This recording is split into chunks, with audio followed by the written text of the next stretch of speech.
We had leverage over these companies. And you did it in a way which you asked us to do, to negotiate in a way that was not going to stifle innovation, that was going to make sure that those companies could bring their production home, and they are doing that. And it was a profound success. It will affect every American for 100 years. And you should be getting bipartisan accolades on that. I'll say one other thing about Tylenol, only because of this. This morning before I came in here, somebody showed me a TikTok video of a pregnant woman at 8 months pregnant. She is an associate professor at the Columbia Medical School. And she is saying F Trump and gobbling Tylenol with her baby in her placenta. And the level of Trump derangement syndrome has now left political landscapes, and it is now in the realm of pathology. And a mother could overwhelm millions of years of maternal instinct to put her baby at risk. And all you have to do is look at the studies which you and I talked about. It's not dispositive that causes autism, but it is so suggestive that anybody who takes this stuff during pregnancy, unless they have to, is irresponsible.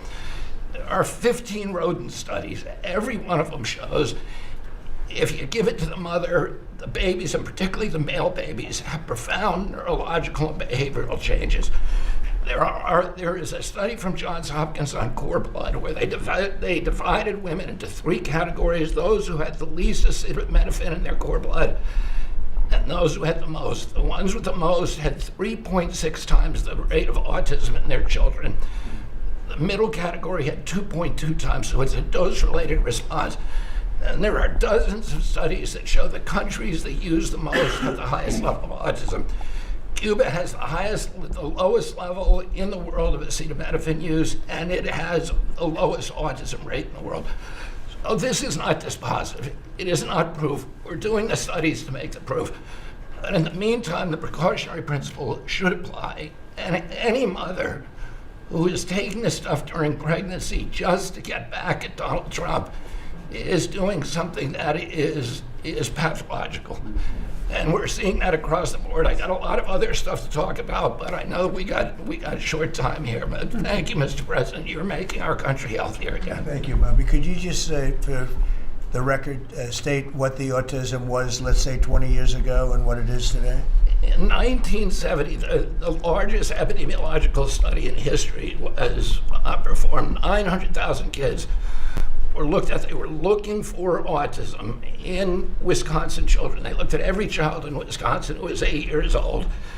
They found an autism rate of 0.7 per 10,000. So almost close to 1 in 20,000, less than 1 in 10,000.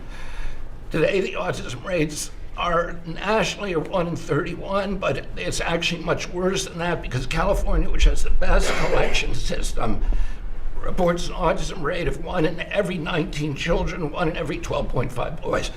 This is a national security issue. There is nothing more important, and I'm grateful to you, Mr. President, because you know the flack that you take for even talking about this issue. You've shown courage and you've shown leadership, and I can't thank you enough for letting me do this work. Thank you. So think of that, 1 in 20,000, and now it's 1 in 12 for boys, 1 in 18, 19 for girls.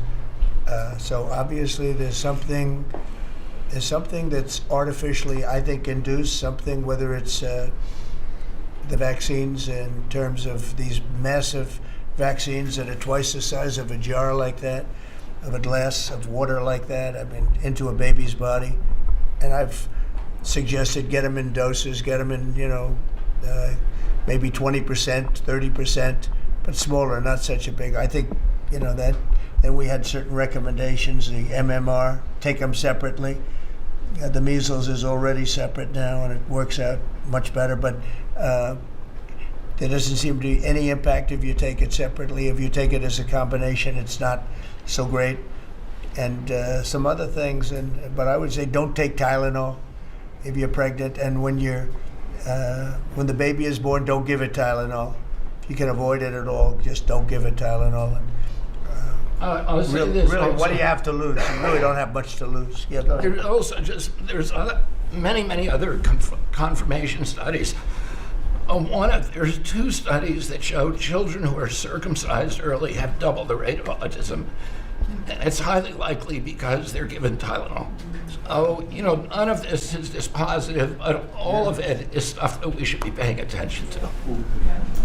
But, there's a tremendous amount of proof or evidence, I would say, as a non-doctor, but I've studied this a long time ago. I met Bobby in my office 20 years ago. We were talking about the same thing 20 years ago.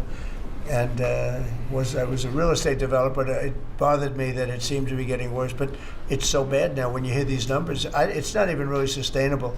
I don't know how people do it, but there is some very strong evidence on Tylenol. In fact, at one point, I guess the company gave a warning.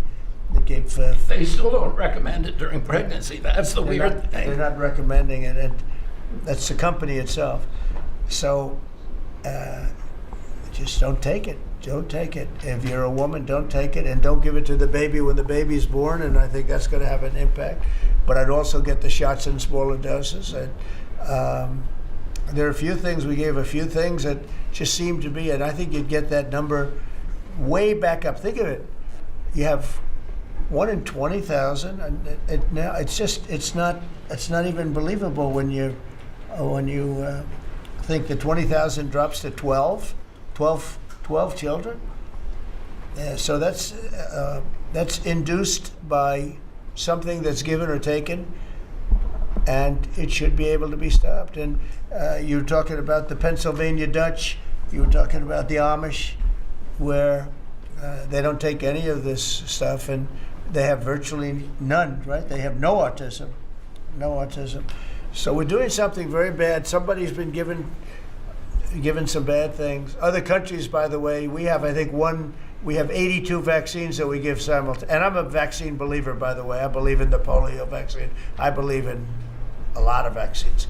But when you give 82 vaccines in a shot to a little baby that hasn't even formed yet, it's a lot of vaccines. And in Japan, they give a much smaller number. In Germany, they give a much smaller, like 28 vaccines. That's a lot too. But 28's a lot different than 82. So, but I would say on the Tylenol, don't take it, and that will be. I think it's going to be a big factor. I think it'll be a very good result, and I hope we're going to be able to see that result in the not too distant future. Because certainly, people have heard us loud and clear. That's why I bring it up again. That's why I asked you to talk about it, because this is a horrible thing, and if you don't take it, I mean, you have to tough it through sometimes. There are other things you can do, but you have to tough it out. It's easy for me to say, but I think you're going to see numbers that will be it'll be so significantly improved, and maybe fully improved. I mean, there's something there. There's something going on, and we have to address it. And so I'm addressing it the best I can as a non-doctor, but I'm a man of common sense. Okay, any other questions? I'd like to comment on the first please. one. Mr. President, a lot of people are calling to give you the Nobel Peace Prize after this peace deal that you managed to achieve in the Middle East. First of all, your opinion on that, and I was wondering about your trip to the Middle East, if you can tell us if you're considering to speak at the Knesset, at the Israeli parliament. Well, they asked me to speak at the Knesset, and I've agreed to. If they would like me to, I will do it. It's the first time a president has ever done that, so that makes it very interesting, right? Yeah. But yeah, so I will do it if they want me to. They have asked me to do that. Thank you. Families of hostages are out in the streets in Israel dancing and crying tears They're of all joy. dancing in the streets right now. They're dancing in the streets. They're so happy. Everybody's happy. They're dancing in the streets of Arab countries, Muslim countries. I've never seen anything like it. Everybody is happy. It's been really amazing. Thank you. President Trump, on the international peacekeeping force that's going to deploy to Gaza soon, do you expect that Pakistan, Turkey, other countries to contribute forces? Has that become firmed up? And also, the shutdown, it seems like in the House there's a majority support for a temporary extension of the Obamacare subsidies, perhaps minus the funds for illegal immigrants. Is that how you see the deal to end the shutdown happening? Well, I see the deal just getting extended as we continue to talk, but we're willing to pay because we're paying. It's very simple. We're paying. the Democrats are the ones that cause this problem, and it's a big problem for them. And they have a lot of break in their ranks. But so I see that, I think that'll get worked out. But we want to get back before we do this. We don't want to have a gun held to our head. We don't like that, and the public doesn't like it either. So we want to get back, and I think it's going to work out. I think it's going to work out very well. It's something that shouldn't have happened. This was supposed to take place before the election. This was supposed to take place on September 28th, before the election. We shouldn't even be talking about this right now. This is actually something that shouldn't have even happened. Yeah, please. Mr. President, looking ahead, what guarantees Hamas disarms and that Israel doesn't resume bombing once the hostages Well, the are first thing we're released? doing is getting our hostages back, okay? And that's what people wanted more than anything else. They wanted these hostages back that have lived in hell like nobody has ever even dreamt possible. And after that, we'll see. But they've agreed to things, and I think it's going to move along pretty well. But what is phase two? When Well, does I'm it not begin? going to talk about that because you sort of know what phase two is, but there will be disarming, there will be pullbacks, there will be a lot of things that are happening. I gave you a whole list of 22 different things that will take place. And I think it'll take place, and I think you're going to end up with peace in the Middle East. But we have to get our hostages back.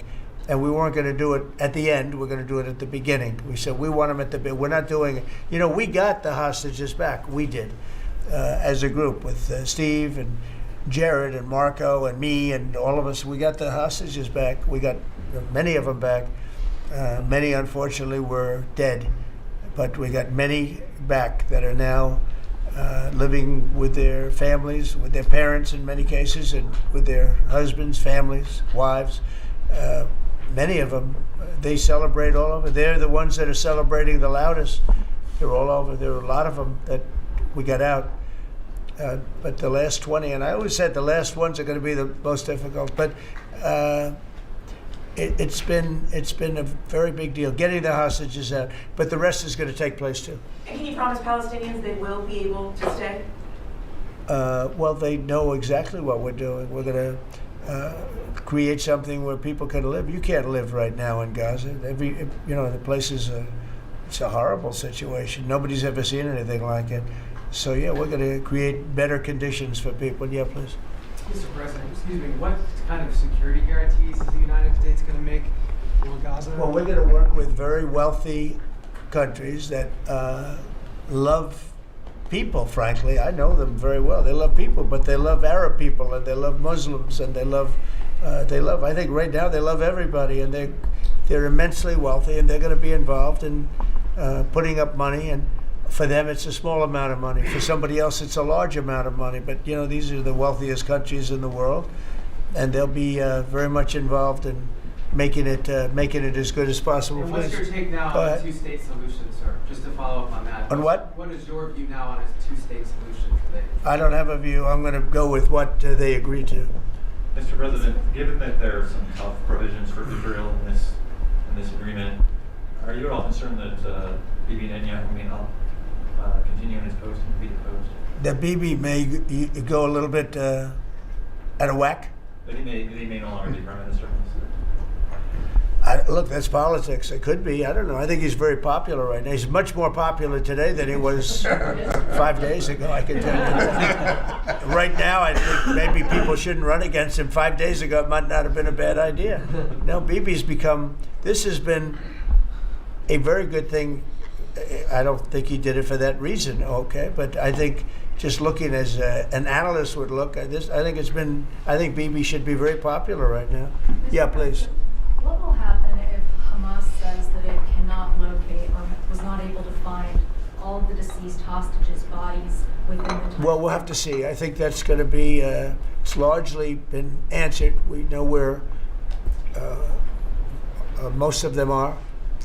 Actually, the bodies are a bigger problem because some of the bodies are going to be a little bit hard to find. It's a terrible thing to discuss even, but you understand, we're all people, we're grown-ups, we understand life. Nobody can understand this stuff because this could have taken place, but we have the hostages for the most part, and So I don't think it's going to be overly big.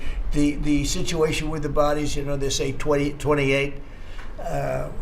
Some are going to be a little bit hard to find, but we're going to do the best we can. Yeah, please, behind you. Yeah, behind you. Please. Thank you, sir. Regarding Jared Kushner's role in the negotiations, can you explain a little bit about why he came on at the last minute? And then in regards to the WIC program that the Vice President mentioned, do you know when the funding that you promised through the tariff revenue will actually go through to communities? Because there's reports that WIC providers are actually setting to close down today. Well, okay, let me just answer the Jared. So Jared's a very smart guy. He did the Abraham Accords. As some people say, the Abraham Accords, which I love the way that sounds. But he did the Abraham Accords. It was a great thing. 4 big countries joined. If I were president, if the election would have been a correct election, which it wasn't, you'd have every country in there. Maybe even Iran would have been in there, frankly. But you'd have every country in. Now, by the way, that's going to be filled up rather quickly. People want to join the Abraham Accords. And I put Jared there because he's a very smart person, and he knows the region, knows the people, knows a lot of the players. And the combination of him and Steve Witkoff and Marco and Cooper, who is, as I hear, has been fantastic, and others that were involved. JD was very much involved. I mean, we had a very smart group of people working.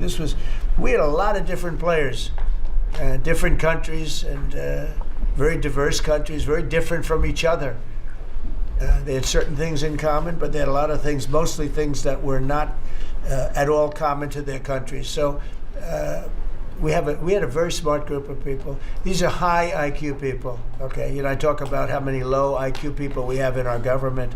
We got some real low ones, but some shockingly low. But these are very high IQ people, and that's what we want. I like high IQ people. Yeah. Mr. President, thank you. Can I ask you about the China?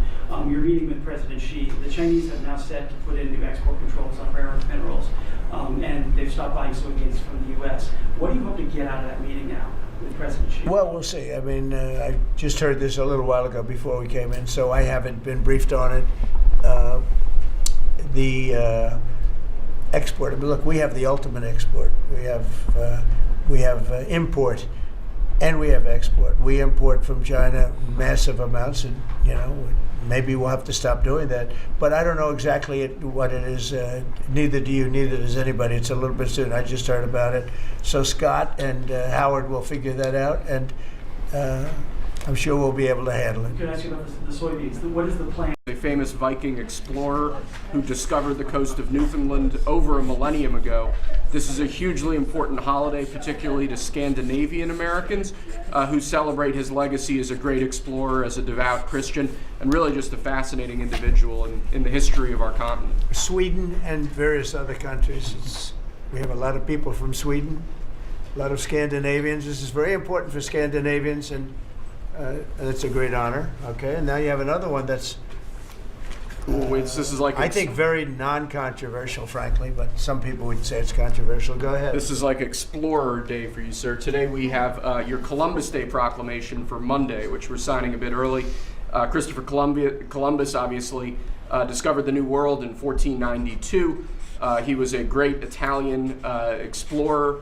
He sailed his 3 ships, the Nina, the Pinta, and the Santa Maria, across the Atlantic Ocean and landed in what's today the Caribbean. But this is a particularly important holiday for Italian Americans who celebrate the legacy of Christopher Columbus and the innovation and explorer zeal that he represented.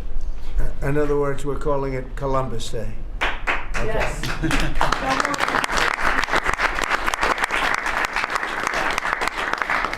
That was the press that broke out in applause. Can you believe that? I've never seen that happen before. The press actually broke out in applause. Good. Columbus Day. We're back. Columbus Day, we're back, Italians. Okay. We love the Italians. Okay. Thank you, Mr. Thank you. President. Great. Thank you very much. Have a good one, sir. So we covered Scandinavia and Italy. Not bad. Now for the rest of the world. So I want to thank everybody for being here. As you know, last night we reached a momentous breakthrough in the Middle East, something that people said was never going to be done. We ended the war in Gaza and really, on a much bigger basis, created peace. And I think it's going to be a lasting peace, hopefully an everlasting peace. Peace in the Middle East. We secured the release of all of the remaining hostages, and they should be released on Monday or Tuesday. Getting them is a complicated process. I'd rather not tell you what they have to do to get them. They're in places you don't want to be, but we are getting the hostages back on Tuesday, Monday or Tuesday, and that'll be a day of joy. I'm going to try and make a trip over. We're going to try and get over there, and we're working on the timing, the exact timing. We're going to go to Egypt, where we'll have a signing, an additional signing. We've already had a signing representing me, but we're going to have an official signing. And the amazing thing is all of the countries over there, from Qatar to Saudi Arabia to UAE to all of them, I mean, the rich ones, the less than rich ones, they've all come together, something which is amazing, actually. They've all come together for this, and they're really probably the best relationships they've ever had. So it's been really something incredible that nobody thought it was possible to get it done. And very importantly, the hostages are coming back. As you know, they consider them hostages. They talk about them as hostages, but there are approximately 28 dead people, mostly young, mostly men, but and boys. I mean, boys. The one woman talked about her baby. Her baby's 25 years old, but you know, to her it's her baby, and we're bringing them home. We're getting everything, and to those parents, the dead young man is just as important, as though this person were alive. It's amazing. I've never seen anything quite like it. I've been very much involved. I've never seen anything quite like it. But it's really peace in the Middle East.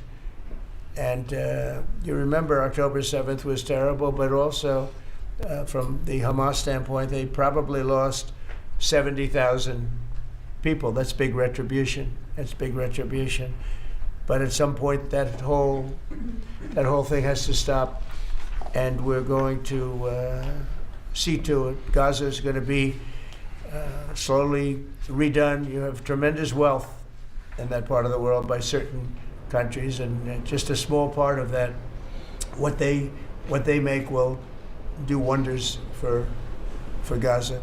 And I think you're going to see some tremendous countries stepping up and putting up a lot of money and taking care of things. But there's tremendous spirit like I haven't seen. And even the news, I won't call it fake news for this purpose, because they really were very fair today, I must tell you, in all cases. But they covered it very well. They covered it very fairly. Everybody loves it. Everybody. People that were never giving us a fair shake, frankly, they can't even believe it. They're so they're amazed by it. A lot of people are. But it was just everything came together. I think the attack was very important on Iran, because let's say that didn't happen, they'd probably by now have a nuclear weapon. Numerous nuclear weapons, and therefore, even if we signed a deal, there'd be a big dark cloud over it, and it wouldn't be the same thing. So Iran's different, but Iran wants to work on peace now. They've informed us, and they've acknowledged that they're totally in favor of this deal. They think it's a great thing, so we appreciate that, and we'll work with Iran. As you know, we have major sanctions on Iran and lots of other things. We'd like to see them be able to rebuild their country too, but they can't have a nuclear weapon. So I want to express my tremendous gratitude to the leaders of Qatar, Egypt, and Turkey for helping us reach this incredible day and for being there. They were there with us all the way. And of course, as you know, Saudi Arabia and Jordan and so many. I will tell you, President Erdogan was personally involved in dealing with Hamas and some of the others. He's been great. They've all been really amazing. Indonesia's been amazing. Indonesia's been fantastic. The whole world has come together for this. People that didn't get along, people that didn't like each other, neighboring countries that frankly didn't like each other, but now it's just this moment in time. So we look forward to welcoming the hostages like you can't believe home to their families, and that'll take place early next week. We hope Monday or Tuesday.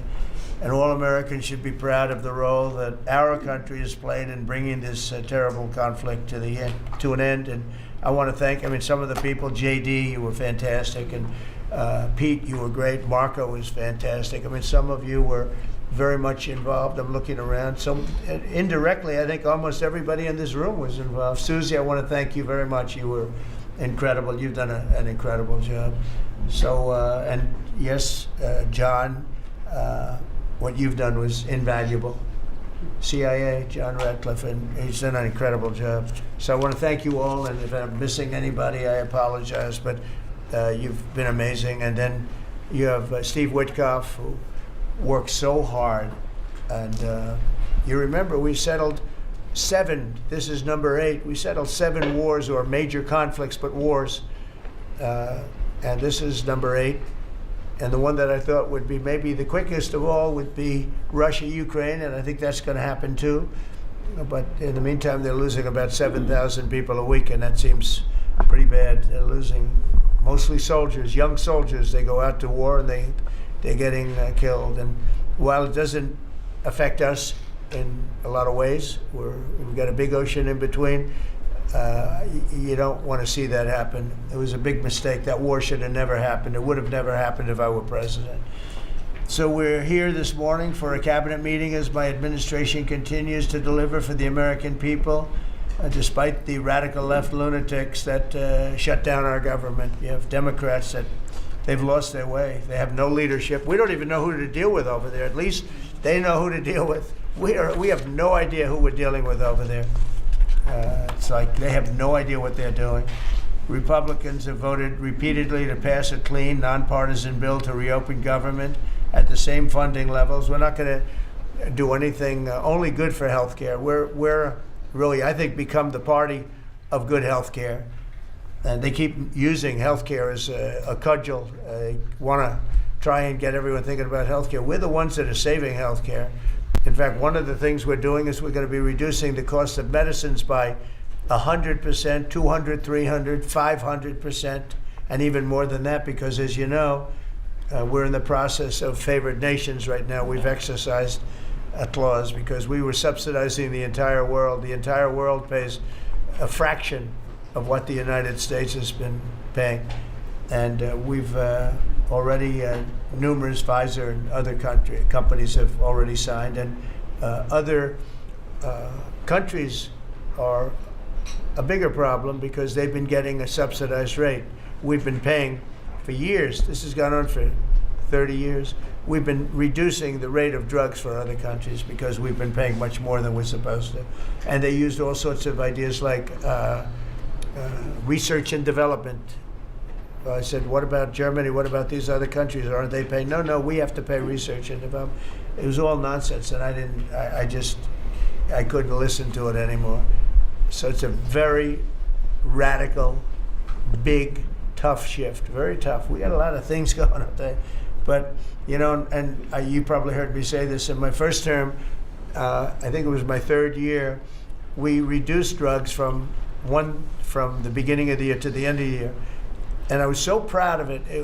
I actually had a news conference to announce it, and it was 1/8 of 1%. Think of that, which is barely a reduction. But it's the first time in 28 years that there was a reduction in drug prices for the year. So from the beginning to the end, it was 1/8 of 1%. And I was so proud of myself. I did something that nobody else could do. But when I started to think about it, I said, doesn't make sense. And then I'm starting to look at numbers where a pill or a treatment or some pharmaceutical product is selling in Europe for 10% of what we pay for in New York City or in any one of our places and cities, states.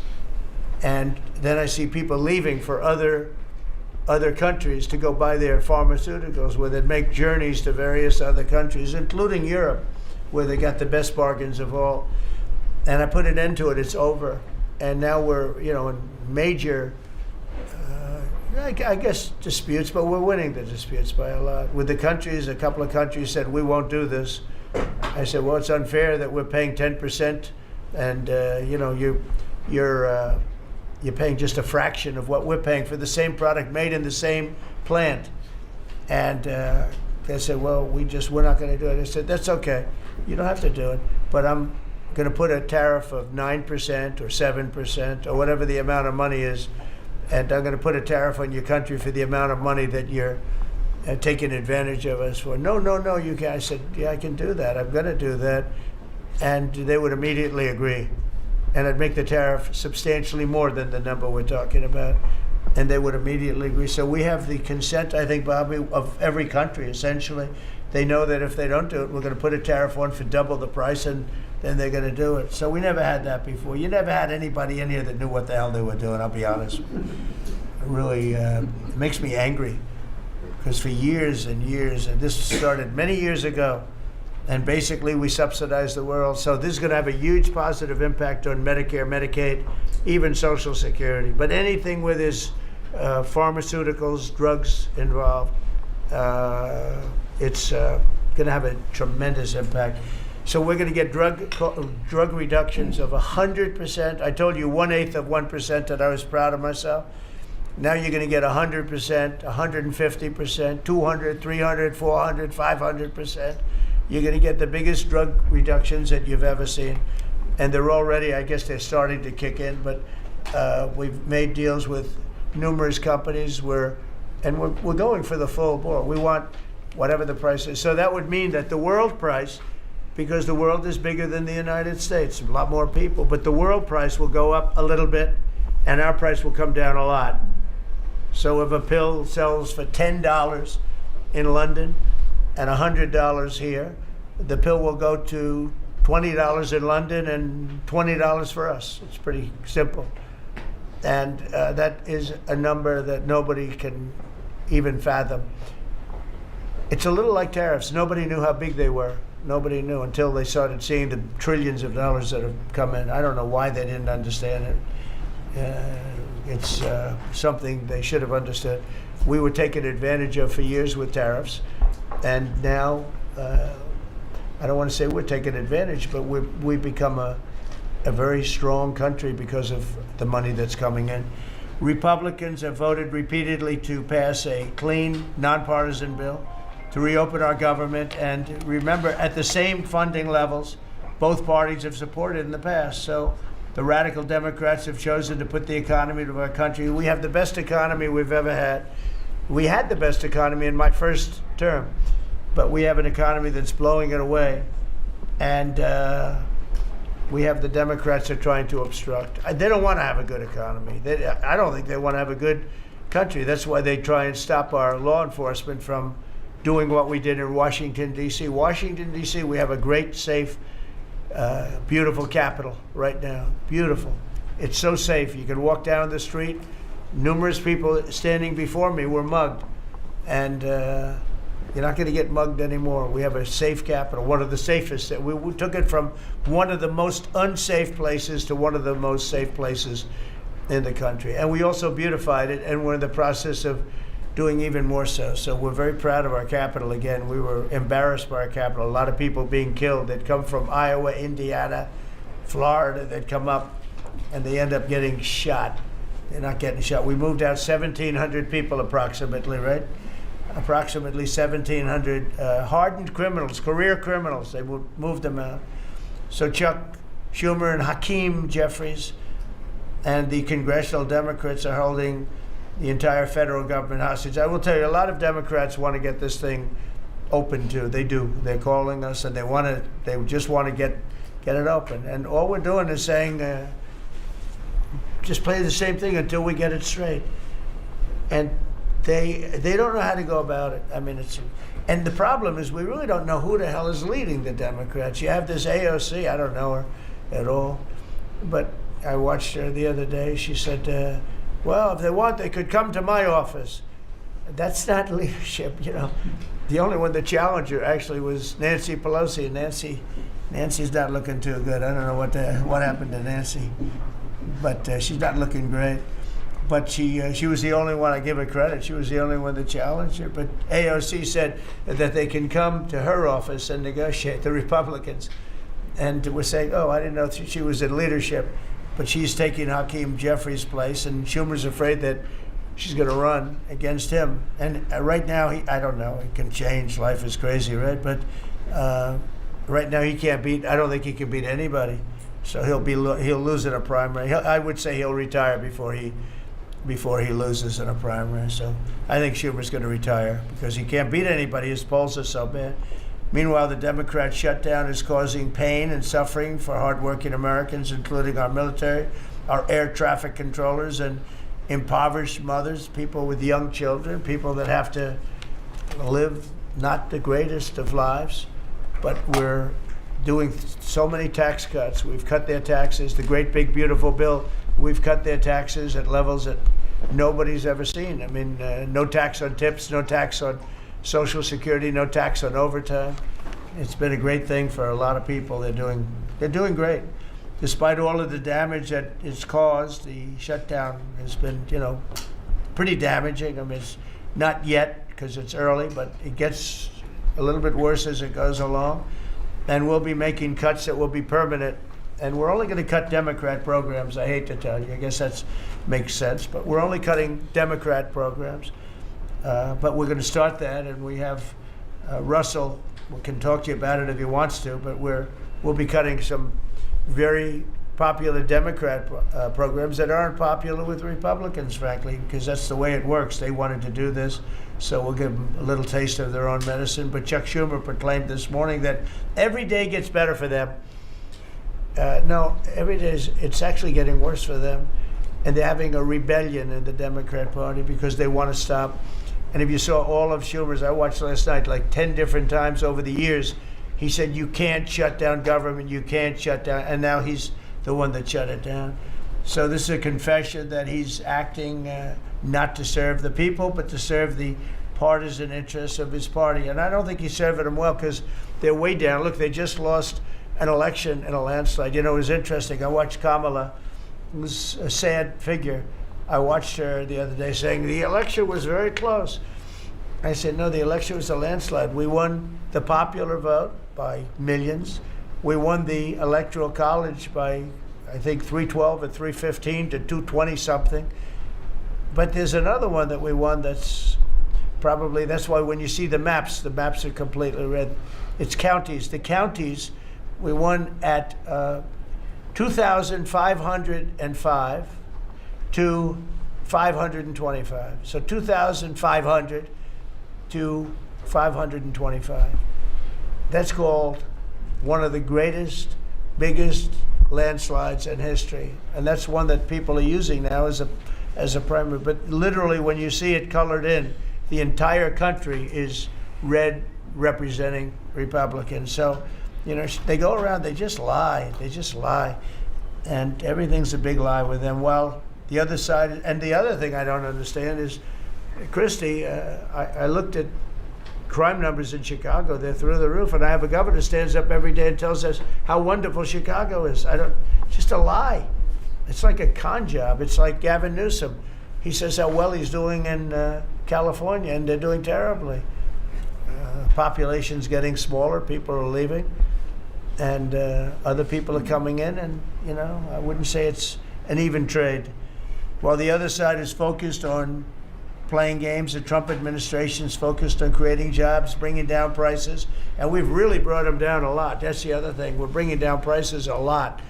We're bringing down grocery prices, but the big thing is energy. When you bring down energy, everything comes down, and the energy prices are way down. I see we're down to about $61 now a barrel, and gasoline's going to be, I think gasoline's going to be below $2 at some point in the pretty near future. It's very low, much lower than it was under Sleepy Joe, and we're restoring law and order in our country. We're restoring it here, but we're restoring it right now. We're in Memphis. We're going to Chicago. We're going to other cities. Many governors are asking us to, including Democrats are trying to ask.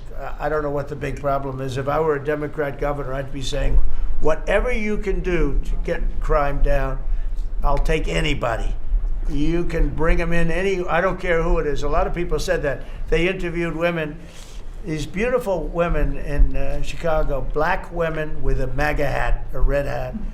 They said, we don't care who he brings in here, but this place is really dangerous. We just want crime to stop. It's true. They don't care. You know, they don't differentiate between the National Guard and the Marines. They don't care. They'll take anybody.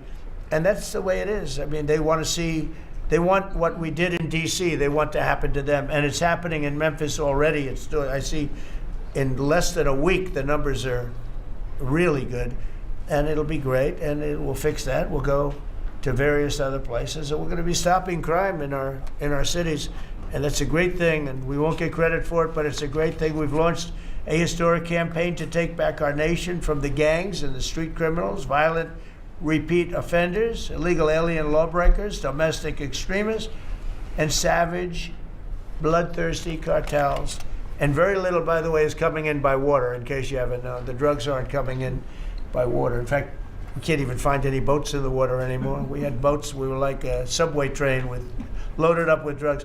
Every single boat that you see getting taken out kills 25,000 Americans. Think of that, because it's pretty tough stuff, but it kills 25,000 Americans. So when you hear that, it's no longer tough. But here in Washington, we've deployed federal law enforcement and National Guard to restore public safety, and we're working to replicate that in numerous places all over the country. And we have a very powerful military. We have a very powerful National Guard. I want to thank the governor of Texas, who has been, as usual, great. Governor Abbott, he gave us 400 troops without even a question. And we have other governors likewise doing what has to be done, because they know we have to confront crime. We're directly confronting the sinister threat of left-wing domestic terrorism and violence, including the terrorist group Antifa. You saw that yesterday. We had a news conference. Antifa's out of control in Portland and other places, but mostly Portland in the case of Antifa. And we had people that were really badly affected by them. It was terrible. So one of those things, but we're knocking the hell out of them. And we're looking for the people that are funding them, and those people are going to be just as guilty as the people that smack people over the head with a baseball bat. And I'd like now to ask Attorney General Bondi and Secretary Noem to discuss this a little bit and tell where we are. And then we'll go around the room. We'll go quickly. We're going to go quickly if we can, because we have a lot of things to do, including I won't be spending that much time here because I'll be leaving fairly soon for the Middle East. And I'm very honored to be involved with that, I'll tell you. It's a great thing for our country. People are so happy about it. I've never experienced anything quite like it. I've never seen such universal praise for being able to do something. No, it's something that nobody thought was possible, and we're going to end up having peace in the Middle East. Who would have thought? So, Pam, could you start, and then Christy, please. Sure, President Trump, and despite the Democrat shutdown of our government, our law enforcement officers are out there working without paychecks, round the clock, to keep and make America safe. Secretary Hegseth and I were recently in Memphis. We had 1,100 law enforcement officers in one room with us. The Memphis PD, they were the happiest to see us, don't you think, Secretary Hegseth, of anyone. We had ATF, DEA, FBI, U.S. Marshals. I'm not sure if our park police were there. We had